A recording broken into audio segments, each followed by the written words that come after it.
Hello, everybody. My name's James. Welcome to episode 2 of Correspondent Week, where I'm delighted to be joined by a promoted correspondent. It's Paul Gaught-Allen, our Ipswich Town correspondent. How are you, Paul? I'm very well. How are you, James?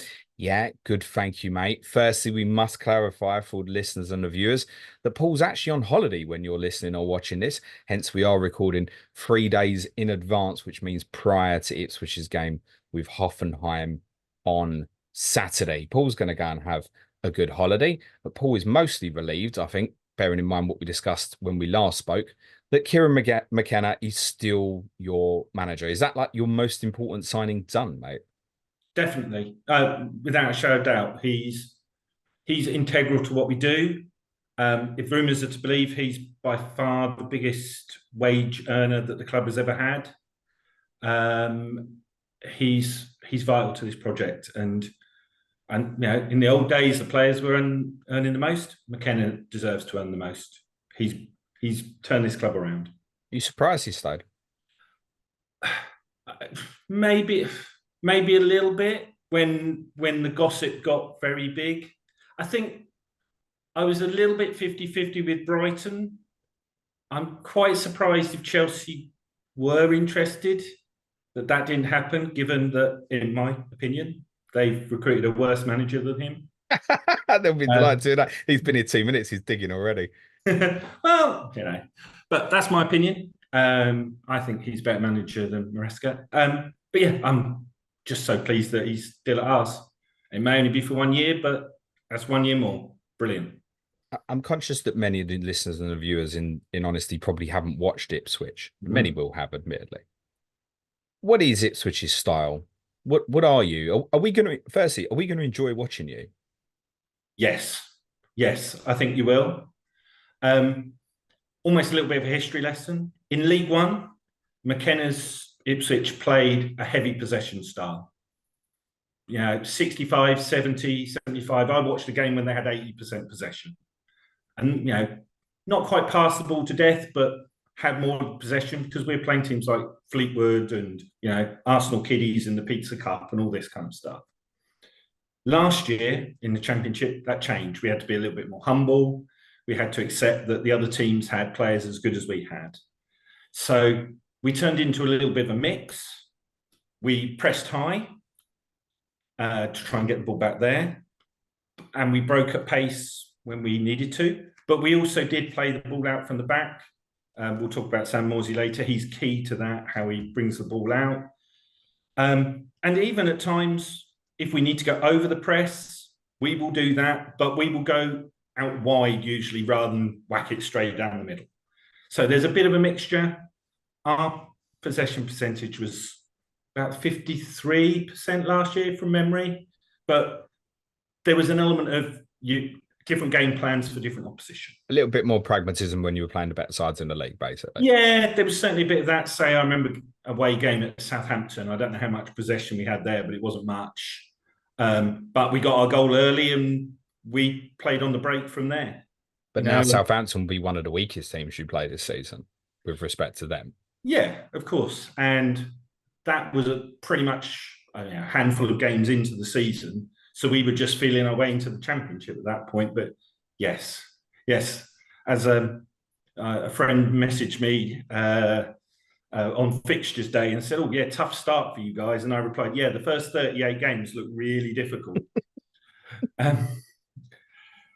But yeah, we'll give it a good go. As I said in the last pod, we will definitely give this a go. We're not participating. We're giving it a go.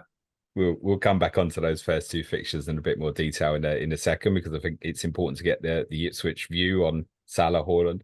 But tell us first, formation-wise, obviously you said there's potential to change the style subject to the quality of the opponent. Now, you're going to go into the majority of the games this season clearly as underdogs, at least to start with. So do we expect adaptation here? What's the primary formation that ideally Kieran McKenna's Ipswich would play? The formation they played for the last 2 years is 4-2-3-1 with two sitters in midfield. I've not seen any evidence that's going to change, in the friendlies so far. In possession, the right back shifts in to a back three, And Leif Davis, who I know we're going to talk about, bombs up and he suddenly goes from a left back to be a left winger. But that's what I would expect to see in that first game against Liverpool. Whether in a few away games we might be a bit more pragmatic, that's possible. And at times within games last year, we did see the right winger, Wes Burns, pull back to a wing back position and the right back, whoever that was in that game, just shuffle in half a position to make a back three. We might see that a bit more this year, but we didn't ever, to my memory, start like that. That was always a tactical change or we're hanging on to this lead at Coventry for what seemed like 5 hours and we will try and hang on to it. But that's a possibility. It's unfortunate that's the one game I watched of you last year and you weren't great.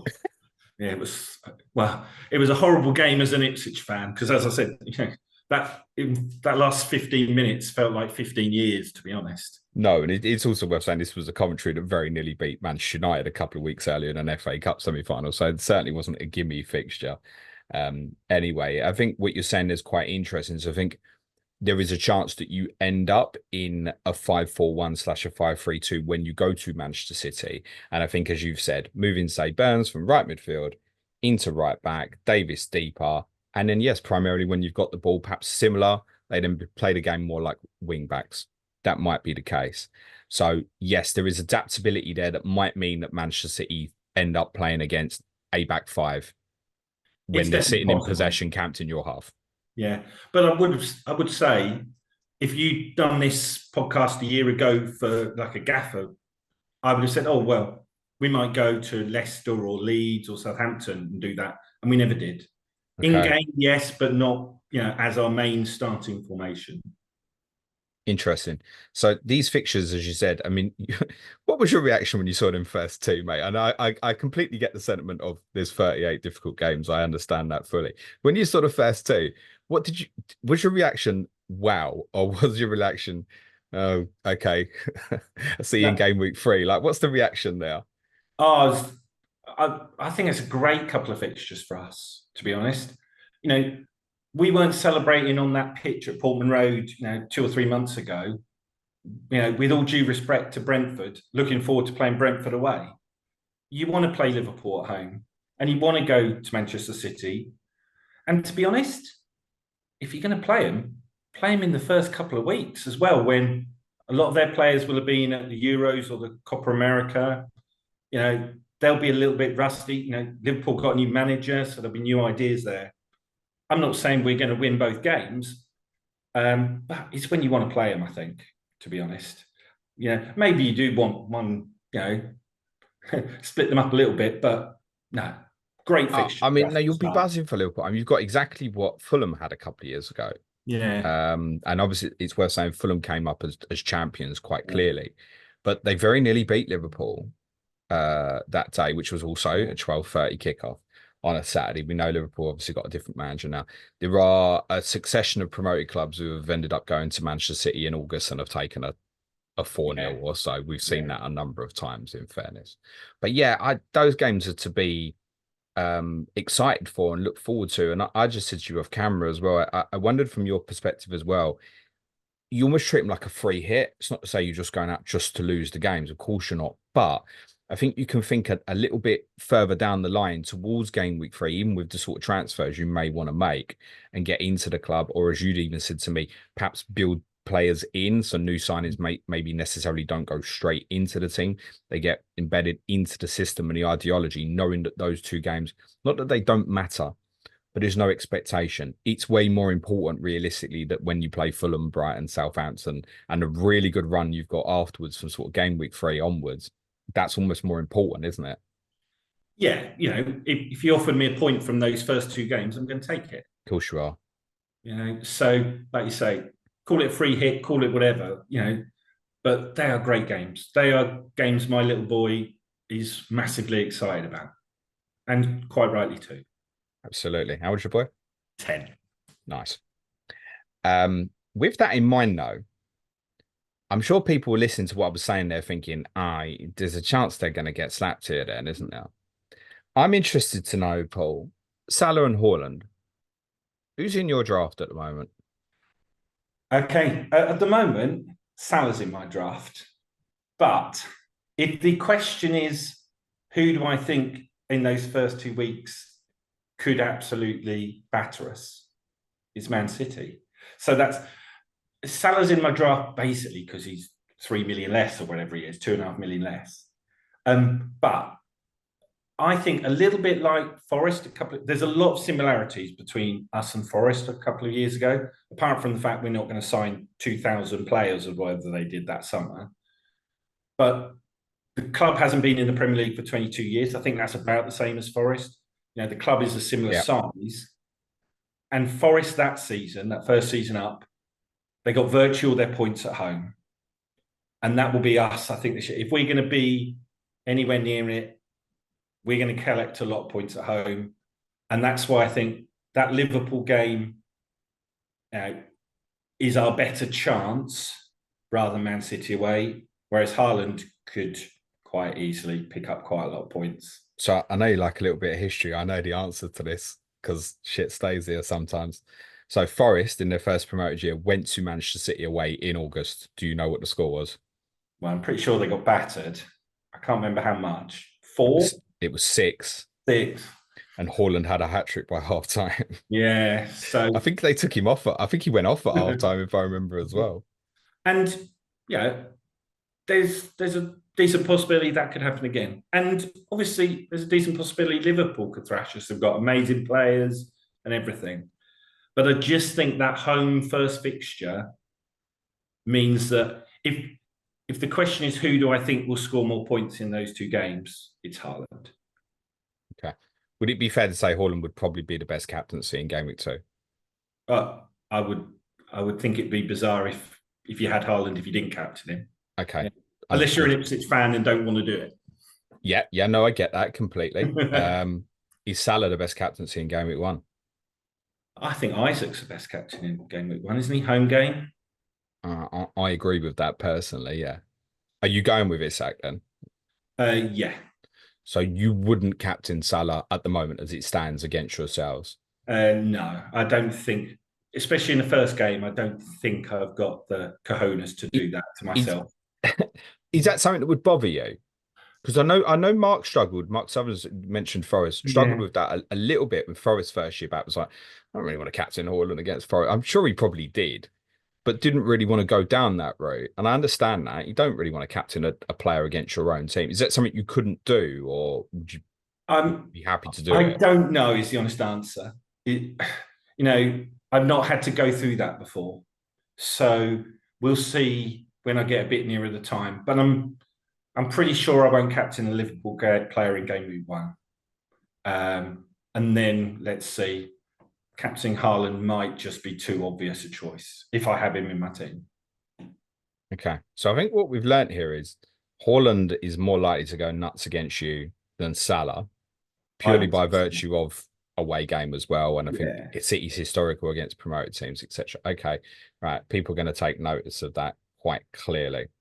Beyond Game Week 2, though, there's some really good fixtures here, mate. There's basically a good run for you from Game Week 3, pretty much up to Christmas, basically.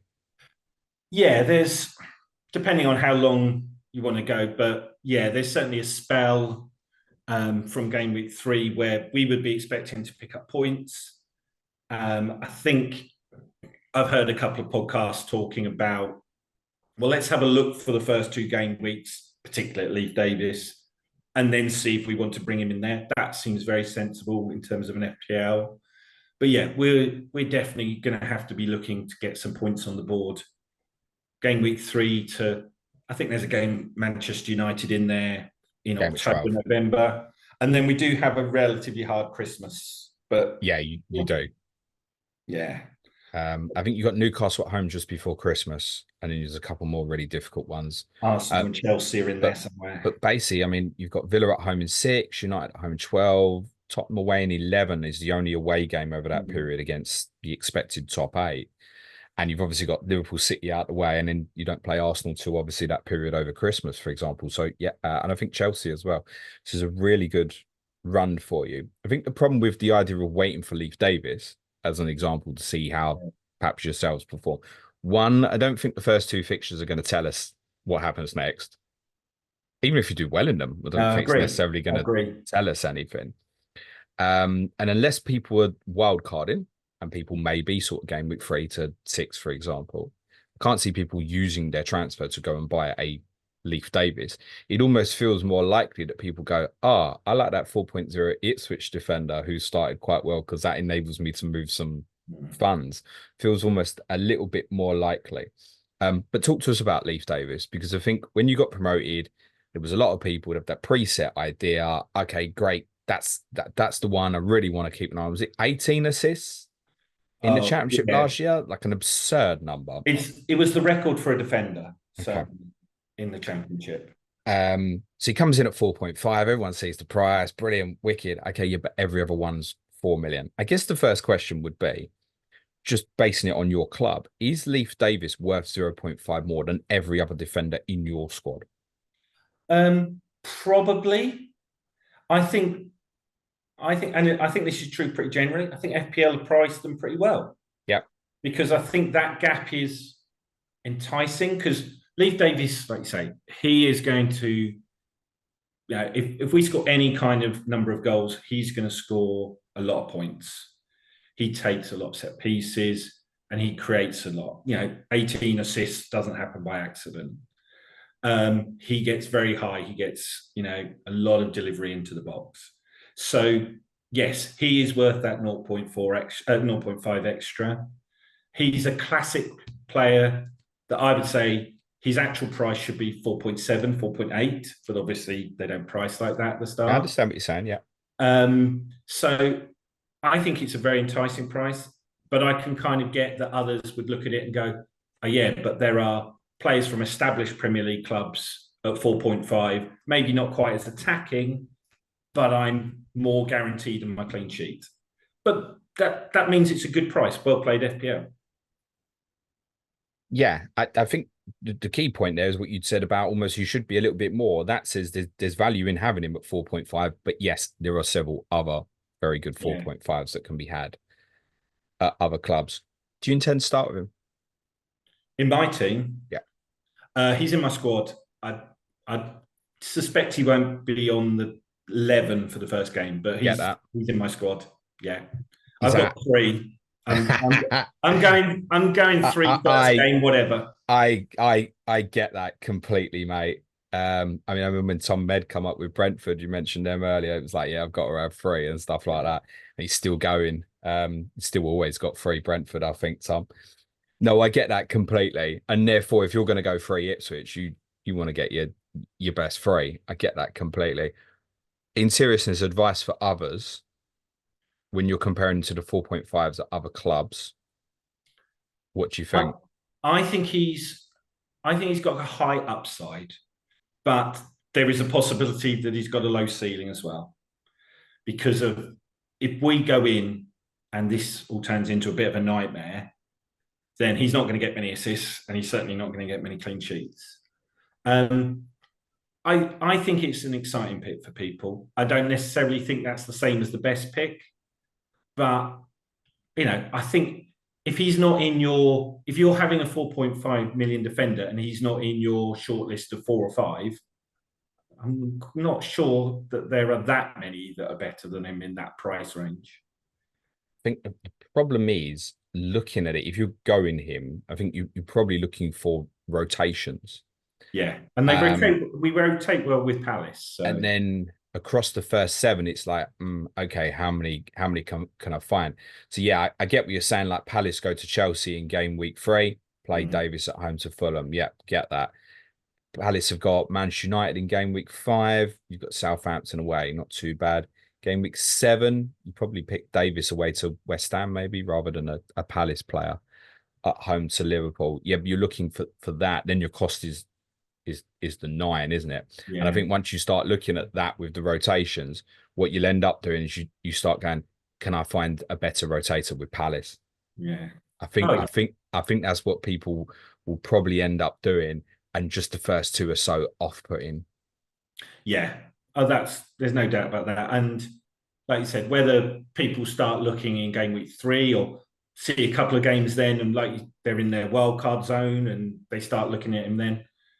But I think he'll be a really good pick. I think he's essentially Doherty from Luton last year. Yeah. But I would say a little bit better. I would expect us to score more goals than Luton. Well, we hardly spoke about Alfie Doughty this time last year. Yeah. It's interesting that. And I do also have a consciousness that we have had these type of players come up with promoted clubs before, and so often it's ended up being someone else from the same club. So often. Yeah, that's possible. I think I don't know if it's just because they've got virtually the same name, but not one of your favourites, but Doherty, when he played for Wolves, came up and did really well. I think there was a reason amount of talk about him before that season of being a very good player, and I think he may have even come in at 5 from memory, but that may be. I think even with him, there was a lot of talk. That's an example. Johnny Otto, I think, was a lot of the talk at the time from Wolves. I think we had lots of them. I feel like with Leeds, I'm struggling to remember, but it became Stuart Dallas. Yeah. But all the talk in pre-season wasn't about Stuart Dallas. It was about someone who left, I think, if I remember correctly. But I feel like we've been here before, and it's ended up not being that player. But also, when I look at yours, okay, who could it be on the right-hand side? Oh, it's probably not, is it? Because of what you said, the way the system works, it's Davis is going high up on the left-hand side, and whoever plays right back is probably tucking in to basically form a back three. So you would think so. I think if you're going for a 4.0 from Ipswich defensively, Ben Johnson is an option, but I would go for Jacob Greaves, because whilst he didn't score a lot of goals for Hull last year, he looks like he could be a great target for a Leif Davis corner to me. And I think and he's one of the definites, I think, to play in defence. So if you want to go that route, I think I'd pick Greaves over Ben Johnson. As it stands in your mind at the moment, with what you've got currently at time of recording, what would you anticipate being the back four against Liverpool? Ben Johnson on the right. Yeah. Leif Davis on the left. Left centre-back, Jacob Greaves.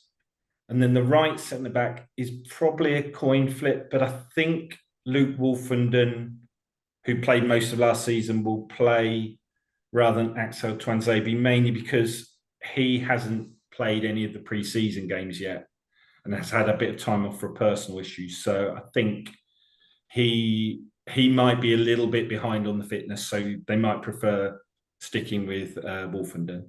You've also got Connor Townsend from West Brom. Nice little pickup, that very cheap. I think 500,000. You don't see that fee getting spent by Premier League clubs very often these days. There's no threat to Davis' position in the team there, is there? No, he's purely there to back up Davis. He might come off the bench if we're winning 5-0 or losing 5-0, but I don't see him taking Leif Davis's place. Okay, so from the 4.0s, you would favour, if people want to go down that route, Greaves over Johnson. Yeah, I'm not offended if people go for Johnson, but I think Greaves has a slightly more attacking threat. Confidence in them starting at a sort of 100%, the two players? I'm pretty sure those two will start, to be honest. Jacob Greaves has looked really good in the friendlies that I've seen so far. We'll know a little bit more in the two friendlies after this recording, but I think Jacob Greaves will play, and I'm pretty sure Ben Johnson will play, because we don't really have another fit right back at the club at the moment. But Tuanzebe's done it from right back. Yeah, previously, he did right? it, and so he's back in training. Whether he'll be fit enough to play right back, but I can't see that we've brought Ben Johnson in to be on the bench, to be honest. Yeah, I imagine he would have wanted some assurances on minutes to join you as well. He's obviously got plenty of Premier League experience with West Ham. Do you anticipate the club looking to buy another centre back? No, you think you'll stick with what you got? I think we're done across the back four now. I think we've got Johnson and Clark at right back. We've got Townsend and Davis at left back. And then we've got 5 centre backs. We've got Greaves and Burgess left-sided, Wolfenden, Tuanzebe, and Edmondson as right-sided. And Tuanzebe can play right back as well. So I think we're done there. Does it, to you, feel strong enough? I think, I hope so. I have faith in McKenna that certainly 3 of those feel to me Premier League starters. It's that right centre back where sometimes I want them all, but I really like Luke Wolfenden, and I really hope he can do it. He's a local lad, and he has got the ability in him. You can see the kind of player he is. The physicality of the Premier League might be a problem, but we'll see. Okay. With that in mind, I guess we're expecting investment up front. We'll come back onto that in a second. So I just want to touch on Muric, who's obviously joined you from Burnley. He is unfortunately in at 4.5. We could certainly expect that on his 47 points from 10 games played for Burnley at the end of the last season. Some staggering statistics. I mean, it's 64 saves from 80 shots, and 4.7 points per game in FPL in the last 10 game weeks of the season. I'm pretty sure that did include a penalty save in there somewhere as well. That's first choice without that, is it, Paul? Yeah. Oh yeah, no doubt. No doubt about that. He hasn't come to be second fiddle. And although we have another 4.5 FPL goalkeeper in Walton, I think that's purely because at the time the game launched, Muric hadn't signed. So they allocated Walton as the first choice in FPL. Yeah, no, I mean, we're thankful anyway. No one wanted the Everson Ward thing. No one wanted to travel that path. Again, they are both 4.0 again, kids, but you won't be doing that this time. I'm fairly certain. I take it Walton would be second choice. Yeah, unless he moves. But yeah, he's second choice. I guess at 4.5, Muric is ruled out here, is he? As an option? I would guess so for most players. I've got him in my squad because I need to find 3. And he double Ipswich defence, yeah? Yeah. I love it. He looks a fun goalkeeper. In the friendly last weekend, he made a pass from inside the centre circle out to our right winger. But there were defenders behind him. I have no idea what he was doing there, but it was great. And like you say, he seems to make a lot of saves. I think it'll be great fun.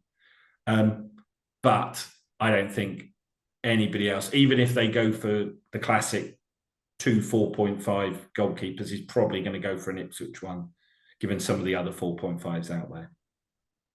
I think people are struggling with that 4.5 keeper position though at this moment. We're almost waiting for something to happen, like, Johnston or Henderson isn't going to be available. I'll go for the Palace keeper. So, or Clarity who's playing in goal for Forest. All that with the 4.5s. Chelsea at the moment, we're not sure who the Chelsea goalkeeper is going to be. We're almost waiting on something like that. Now, I think wildcarders will, once the wildcard, you'll obviously have the info and deal with it. But to make that choice at the start feels quite tough. And the one thing I think we can guarantee with Muric from those first 2 games is he's probably going to have to make some saves. But the whole potential is there, isn't it? I mean, imagine it. Game week 1, you do beat Liverpool 1-0. Stranger things have happened.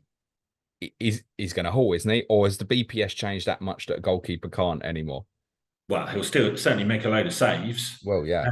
And, if I'm guessing most people who went for 4.5s would have Flecken, who's pretty assured, and then would take a risk with the other one. But yeah, he'll play. So if that's your main thing, then put him in as a definite. It's interesting though, isn't it? Like Flecken, I get Flecken's popular, and I think that is a good choice. But they've got Liverpool away in 2, Man City away in 4, and they go to Tottenham in game week 5 as well. So like, how could it, if you're just buying short term and you go, I want a goalkeeper for the first five weeks, why have you determined it's Flecken? But that's my point. So I agree, but I just think if people did want Ipswich defensive coverage, it would be the gamble or Davis, or I think we'd acknowledge what you said and go with Greaves at 4.0. Let's talk about forwards. Now, time of recording, I understand you might have a little bit of an injury rumor floating about. Yes. Yeah. Let's cover it on George Hurst. So there is a rumor that George Hurst is injured. It could be one of the, it's literally a few posts here and there. There's nothing official. I'm sure people will know by the time this podcast goes out, because it will be asked about post-match on Saturday. So yeah, apologies that I don't know the whereabouts and George Hurst and what's up with his knee or whatever part of his body it was that was a problem. But yeah, that would be a big loss for us. A big loss. If he's available, is he first choice number 9 then? Yeah, I think so. So I ahead think of so. Liam Delap. I think so. Okay. Just from what I saw for the last year, when he was out injured, we really struggled. He's a classic modern centre forward. He's a mobile target man. And Liam Delap looks a little bit different. He's pacier, but doesn't look quite as able with his back to goal from what I've seen. He also plays out wide right, which is interesting. Okay. So I think Hurst would be first choice, assuming fit. Right. Would Hurst be going in your team if he was fit? He's one under consideration at 5.5. If I pick Haaland, I'd probably pick Hurst as the balance there. Would you pick him over, say, someone like Adam Armstrong at the same price? I think there's a lot of similarity.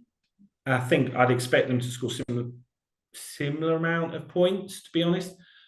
Ipswich do tend to share around their goals and assists. We don't have a Mitrovic who's going to come up having scored 40 goals and the rest of the team don't. We do share them around. But I think at 5.5, he's a pretty guaranteed starter. And even when he's on the bench, Ipswich score a lot of goals off the bench too, or certainly have done the last 2 seasons. So I wouldn't be too worried about that. I think that's a decent price, especially for someone who's going to have 3 Ipswich players. Okay. And we're speculating because we haven't got the answers at the time of recording, but if Hurst was ruled out and it looked like Delap was going to start the season, I guess that would be off-putting for you based on his integration into the team, the first 2 fixtures. Sorry, I couldn't hear you there for a minute, James. We lost Paul. I said if Hurst was ruled out, would you want to go down that route with Delap then and consider him or not?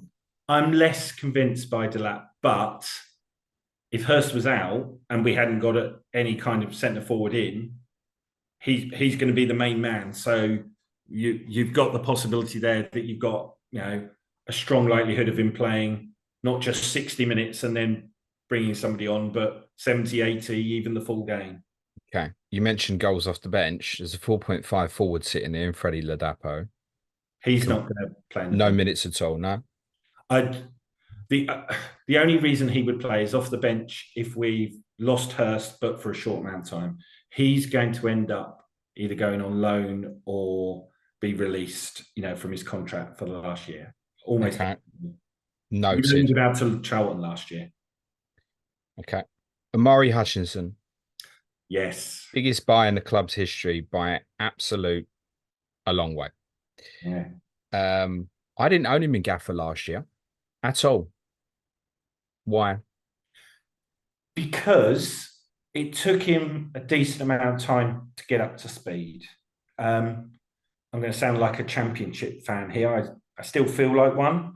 When he came to us, he looked like a bit of a young, fancy Premier League player with very little end product. He had all the skills, but his decision-making was poor and his end product was pretty poor. Relatively. He's obviously a very good player. But you saw almost game by game him improve. That's McKenna's coaching. He improves players. He's not the only one. And then for the last 2 months, I'd say, he was our best attacking player. And that's partly McKenna's coaching. That's partly his natural talent. You saw, for instance, in the last game when we beat Huddersfield, the first goal, it's him tackling back, getting the ball, driving at the opposition that causes the goal. I don't think we would have seen that early on. I don't think that kind of was in his game. Is he going to continue that upward trend? You would think so with the coach that we have. But is he your best attacking player? He's probably yes. I would say so. I would give a little nod out to Wes Burns, who I think is a really good player on the right hand side. But as the squad is at the moment, he's the one we're looking for. I don't think we have a talisman, but if we do, it probably is him. Yeah, that's a little bit off-putting if you're looking for assets here. I mean, again, sorry to beat the same drum, but the first two fixtures, when you're comparing a 5.5 midfielder with one club and another, you're looking at Hudson-Odoi's first two fixtures versus yourself, for example, proven at the level. It's just an example that I've thrown out there. It's difficult, but it's even more difficult when you're not saying, okay, this is the one. Like, it might be that Matt says Armstrong's the one you can hold your hat on for us. It might be that he says, I think it's going to be Brereton Diaz now. Yeah. I don't know. But if you're saying that the spread is there, and I look back at Hutchinson's returns from last year and I'm thinking, yeah, certainly can see that his minutes are on the up. Like in the first half of the season, he's not in the team all the time. And then by the time you get to sort of like the last 7 or 8 games, he's 90 minutes every game. So, you're not getting just sort of 65, 70. You're getting the full minutes. But if you take away the 2 goals at Hull on the penultimate weekend, there's nothing else there over the last 6 or 7. So my question to you would be, the 1.2% that have got him at the moment, are they just Ipswich fans? Probably. I'm one of them. Yeah, I think probably they are. He is an exciting player, and he has the ability to, brighten up the Premier League, to be a star in that league. Whether this year is, maybe a year too early, who knows? But he certainly has the ability. And maybe like a lot of our players, maybe there's an element of just have a look, keep him in mind. And then, in that first wildcard zone, he could be interesting. But at 5.5, yes, there are a few more established options, but it's a nice little risky option to take with a high upside. Well, one player I did own quite a lot in Gaffer last year was Connor Chaplin. So why not him at the same price? So I think once we get our full squad together, I think Connor Chaplin may find himself on the bench, because I think Hutchinson will play in the middle. In the 10 role, basically. In the 10 role. In the middle 10 role. We kind of have a left 10 role. I understand, with Davis going and with Davis going far. So I think Hutchinson would play there, and then a new signing, and with Broadhead out injured, probably a new signing would play left 10, and Burns would play right. And that means Chaplin would come off the bench. So I think of the two, Hutchinson's a better pick. Okay. Broadhead is out till what I've sort of seen September, October mentioned. Yeah, minimum of 2 months. So we're definitely talking well into September, I think. So that's going to be a priority position now, is it? To get a kind of left-sided attacker / left-sided 10, basically. Yeah, that's a gap that we have at the minute. So, for instance, we could play Hutchinson out there. I have seen Jack Taylor play there, but normally quite badly. And possibly Connor Chaplin. And maybe even Liam Delap. Almost called him Rory. No, Rory Delap. No, Liam Delap. I guess as it stands, with what you've got currently, probably Hutchinson and Chaplin would play. They both play, and it'd be one or the other one way round. Yeah, I would guess, with Burns on the right hand side. Why is no one talking about Burns at 5.0 then?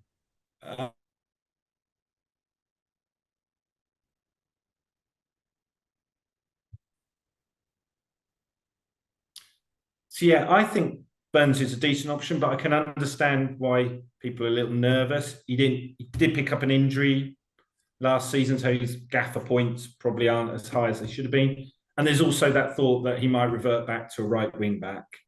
But at 5.0, I think he's an interesting pick. I think the gap between Burns and Hutchinson is the right gap, rather like Greaves and Davis. It's easier to fit someone in at 5.0 though, isn't it? Yeah. I must admit, when I've played around with a team, I have had one with Burns in and one with Hutchinson in. I guess it's another one to get someone like Morgan Rogers at a similar price. Yeah, it's gonna be a difficult one to pick in. I think again, if you're looking at that, you're gonna go, well, if I'm gonna bench him in the first 2, which will be the answer for a lot of people, why would I not just go with a 4.5, Hmm. for example? So what about Ballon d'Or nominee Massimo Luongo? I suspect Massimo, once the season gets going, will be replaced by a new signing. I have no intel on that. There's not really been much talk of a central midfielder, but it's an obvious hole in our team. Massimo's a really good championship player. He did brilliantly for us last year. I think a lot of people expected him to be replaced last year, and he played virtually all the games. Great energy, but this is a step too far, I'm pretty sure. But that doesn't mean he won't play the first few games while we're easing new signings in. But I'd be amazed if we don't sign at least one, probably two central midfielders. Not the 4.5 midfielder to get then. Not for me. No, understand that. I was sad to hear that because obviously he was at Tottenham as a Yeah. kid, and yes, he is a Ballon d'Or nominee. He was nominated as an Oceania representative one year, very bizarrely. But tidy midfield player. Sad to hear that. Sam Morsey obviously more important for you by the sounds of it. Oh, Instrumental to the way you play, yeah. vital to the way we play. Really good player. He's a poster boy for McKenna's coaching as well. He came to us as a bit of a hatchet job, championship midfielder playing in League One. Too good for League One, frankly. But McKenna's coaching has brought him on so that he's more than that, tough tackling leader. He probes, he starts attacks, he builds up from the back.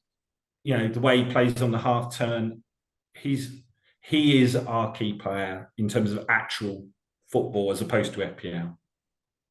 Would that be the biggest loss to you? If I said to you now, right, there's one player you can keep for every game all season fit, he'd be top the list, would he? Yeah, now that we've got a backup left back, yeah, he would be for me. Interesting that. So I guess as it stands, Luongo and Morsey would play together, would they? Yeah, as it stands, yes. We're saying Burns, Wright, Hutchinson, and Chaplin, I guess, but we expect an addition. And Hurst if fit, if not Delap. Yeah, that's the team at the moment. Okay. Set piece takers, what we anticipate. I'm guessing Davis is on a lot, is he? Yeah, so Davis is on virtually all the corners and virtually all the indirect free kicks. Occasionally Morsey takes them, but I think those are a little bit deeper where he's just floating them in, hoping for someone to win a header. Direct free kicks, Davis takes some, Broadhead, Chaplin. I think towards the end of the season, Hutchinson was taking a few as well.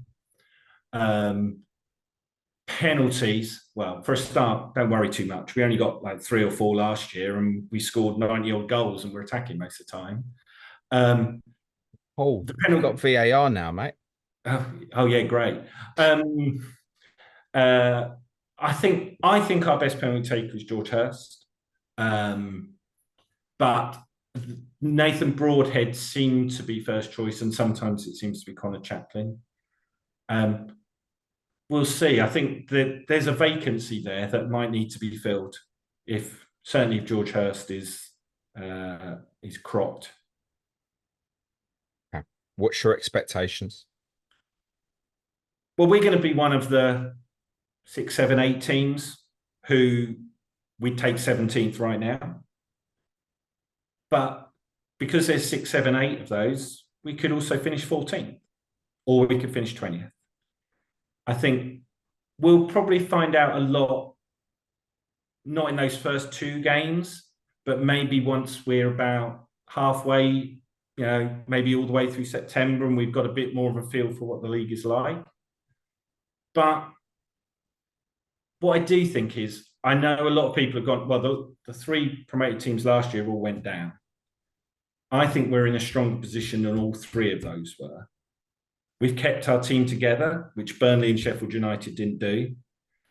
And we've got a stronger ability to recruit than Luton. So couple those together, we'll give it a good go. I think the bottom of the division looks a bit tougher this year than it did last year. But we'll give it a good go. And I think I predicted 16th when you asked me.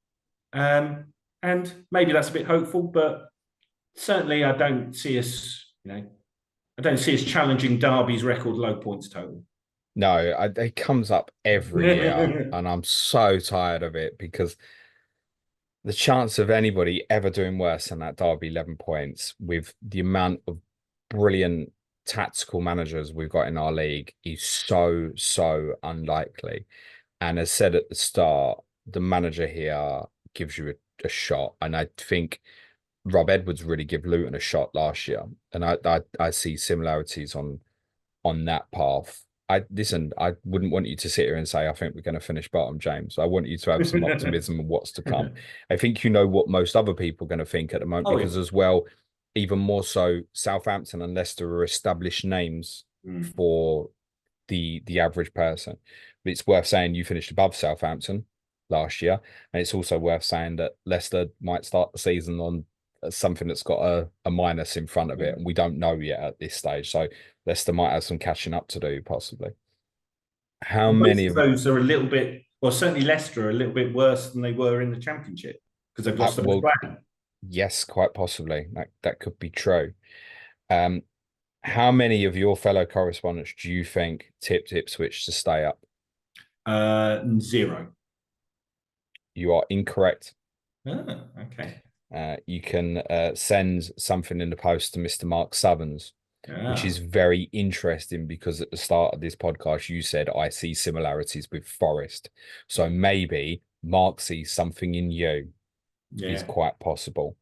Around about half the correspondents have predicted you to finish bottom, which I think is roughly what we'd have expected in seriousness. But I wish you the very best of luck. And very importantly, I will tell you what I've said to Tom Med, actually, because when Brentford come up, I think it was similar on Brentford will definitely go. And Brentford feel like furniture now. Yeah. And Brentford are still a small football club.